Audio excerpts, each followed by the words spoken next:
In today's video, I'm going to show you a great tip to make your Electro Boot invisibility walks even more amazing. We're using Rocket Spear and Electro Boots here, and as you can see, it takes 4 hits from Rocket Spear to take out these ricochet cannons. If we had one ingredient, it can make things so much easier, an Earthquake spell. As you can see, it now takes 3 hits to take out those ricochet cannons. What that means, if we use an Earthquake spell with our invisibility walks, it can just make things so much easier. So this is the army we're going to be testing out today. Let's keep it nice and simple. 16 dragons. I think 9 invisibility spells is about the right amount that we need, and 2 Earthquake spells. Clan Castle troops, we've got 3 Yetis inside the battle blimp, but if you're going to be using the siege barracks, I suggest using Valkyries or super minions. Hero equipment we're going to check out now, but I would say try and use Minion Prince with its attack strategy instead of the King if you've got a decent level Minion Prince. So I've got Giant Arrow and Healer Puppet on the Queen, Metal Pants and Dark Orb on the Minion Prince, Eternal Tome and Rage Gem on the Grand Warden, and I'd say Haste Vial and Rocket Spear, and of course Electro Boots on the Royal Champion. So let's check out a couple of attack strategies, friendly challenges where I'm sort of testing this out. So the first stage of the attack is scouting out the enemy base. Like I mentioned, this is a friendly challenge. And then you can use your Earthquake spell nice and early to help that Rocket Spear out. If you're using Haste Vial, you might want to use it a bit later. But it definitely helps. Watch out for battle builders. They can start repairing things and mess up your calculations.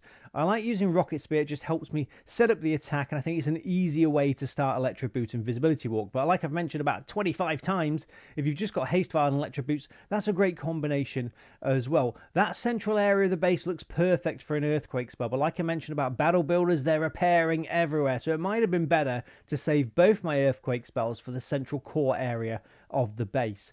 Now, Electro Boot Invisibility Walk is quite easy. This does make it a little bit more complex. You need to do a bit of multitasking. You need to put that Earthquake spell down, keep the invisibility spells on the battlefield as well to keep your Royal Champion invisible as she moves through the base. But I definitely think these Earthquake spells on the right bases with nasty compartments like this, they can make a massive difference. It can mean quite a few less attacks from the Royal Champion to take out defenses, which means you get more value out of your Electro Boot Invisibility Walk. And I've never really tried it before. And guys, you know, I'll be honest with you, this is how I practice my attacks. They're not all 3 stars. It can take several attempts to get a 3-star attack. But as you see on one of the replays, so many dragons left at the end, and that's why I'm using dragons, by the way. I just think it's the easiest attack strategy after any kind of Electro Boot Invisibility Walk. You don't need to worry about walls. Root Riders can move through the base a bit slowly. These dragons with the Rage Gem, they just seem to melt through the base, and it's one less thing to worry about. You don't need to worry about walls, do you guys? Anyway, as you can see, we've done the hard part now.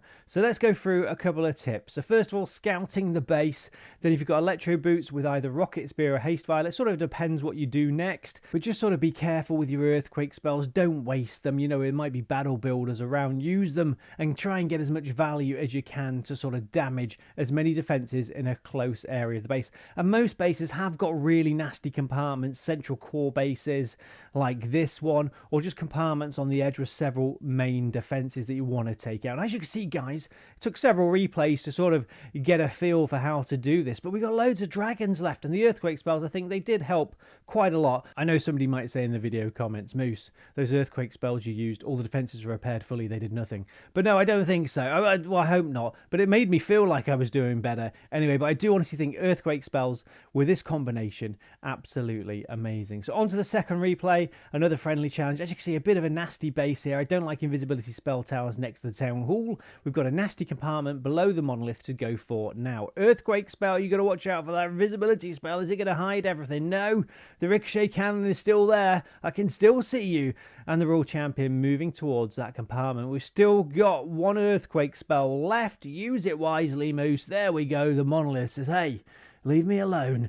But no, invisibility spells now, and hopefully that'll help us take out a few more defenses. But the battle builders seem to be, wherever I use an Earthquake spell, there's about 10 battle builders there ready and waiting. But with these sorts of attacks to get 3 stars, it's all about the preparation. I think most people are still using Electro Boot Invisibility Walks because it is amazing and it's fun as well. And if you are struggling with Electro Boot Invisibility Walk, I'd just say take your time. A couple of tips for you here, guys.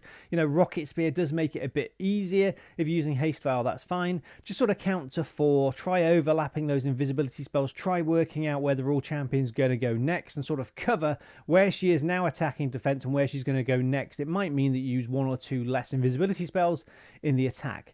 lots of practice will make you a lot better doing this invisibility walk with the Royal Champion for sure. So we've sent in the battle blimp this time towards the town hall. Again, we got loads of dragons everywhere. You don't need to use dragons. I just thought let's keep it as simple as possible, because guys, on this channel, if you are new to watching, by the way, what I try and do is find the most easy to use attack strategies for the casual player. I mean, if you're Town Hall 17, you might not particularly think of yourself as casual, but what I mean by that is attacking with not many troops. If I attack with loads of troops, half of them are still left on the deployment bar. I forgot about them. Laloon? No chance. I cannot do Laloon. So as you can see now, it's going to be a comfortable 3-star attack. So something worth considering anyway. Do you have 11 invisibility spells, or do you take 9 and a couple of earthquake spells? I think it's definitely worth trying out, guys. See how you get on with it. And even if you don't use them with the invisibility walk, they're really useful for the rest of the attack, for damaging the town hall or other things like that. So I do hope you've enjoyed the video today. We've got a couple of things to run through, guys. Number one, remember to practice your funneling every day, at least 5 minutes. It'll make you a better Clash of Clans attacker, and one day you might even get 4 stars. Number two, remember to stay hydrated. Number three, hit that subscribe button and notification bell for more videos like this. Join the Samoose army. Do leave a like if you've enjoyed the video. And lastly, guys, just remember on this channel we do have something called a creator code. That's where you can help support your favorite content creator in-game by using their code before making any purchases. Our code is code Moose. Any support would be amazing, and you do need to renew it once a week. Anyway, take care, have a lovely time. Let me know how you get on with the attack strategy, and I'll see you later. Bye.